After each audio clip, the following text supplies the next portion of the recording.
গাজরের পায়েস তো সবাই খেয়েছেন, কিন্তু একবার এইভাবে বানিয়ে দেখবেন, খুব সুন্দর খেতে হয়, দারুণ স্বাদের হয়।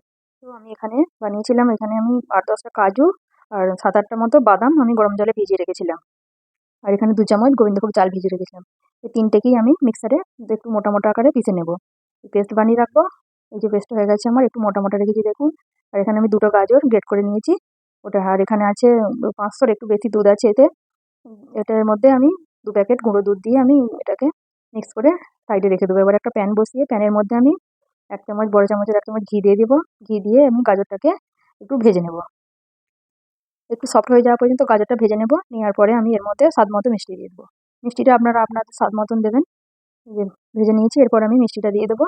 চিনিটা দেওয়ার পর আমি চিনিটা মেল্ট হয়ে যাওয়া পর্যন্ত এটা নাড়তে থাকবো। চিনিটা মেল্ট হয়ে যাওয়ার পর আমি এর মধ্যে দুধ দিয়ে দেবো। দুধটা দেওয়ার পরে দুধটা যখন ফুটতে শুরু করবে তখন আমি ওই যে পেস্টটা বানিয়ে রেখেছিলাম ওই পেস্টটা ঢেলে দেবো। পেস্টটা ঢেলে দিয়ে কিন্তু এটাকে সমানে চামচ দিয়ে ঘেঁটে যেতে হবে। এই যে বয়েল এসে গেছে, এবার আমি পেস্টটা ঢেলে দেবো। এই পেস্টটা ঢালার পর সমানে চামচ দিয়ে ঘাঁটতে হবে, নাহলে কিন্তু নিচে লেগে যাওয়ার ভয় থাকে। এই একটু এলাচ গুঁড়ো দিয়ে দিলাম আমি স্বাদের জন্য। সমানে ঘাঁটতে থাকবো। এই যে এটাকে আঠালো, আঠালো যখন হয়ে যাবে তখন আমার গাজরের ক্ষীর রেডি হয়ে যাবে। এই যে আঠালো ভাব হয়ে এসেছে, গাজরের ক্ষীর কিন্তু আমার একদম রেডি। খেতে দারুণ হয়েছিল। আপনারাও বানিয়ে দেখবেন অবশ্যই। এই দেখুন গাজরের ক্ষীর আমার একদম রেডি।